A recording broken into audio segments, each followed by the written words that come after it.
Hello, I'm Sensei Alex Kakuyo, regular contributor for Buddhistdoor Global.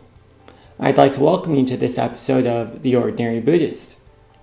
The title of today's talk is Birthplace of the One. Before we get into that, I'd like to remind you to subscribe and hit the notification bell. That way you'll be notified when I post talks in the future. Also, if you wouldn't mind hitting the like button, that'd be great too. A student asked Joshu, if all things come from the One, where does the One come from? To which Joshu replied, many years ago I sewed a robe out of 7 pounds of flax.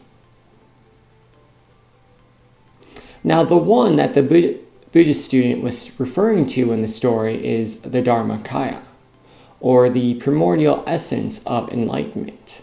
The Trikaya teaching of Buddhism tells us that all things are born from the Dharmakaya. And naturally he wanted to know that if all things are born from the Dharmakaya, then what is the Dharmakaya born from? To which Joshu replied with his note about sewing a robe from 7 pounds of flax. The robe in this case refers to the conventional world, or the world that we live in our daily lives, that we experience with our 5 senses. So we have the Absolute as represented by the One, and we have the conventional world as represented by the robe created from 7 pounds of flax.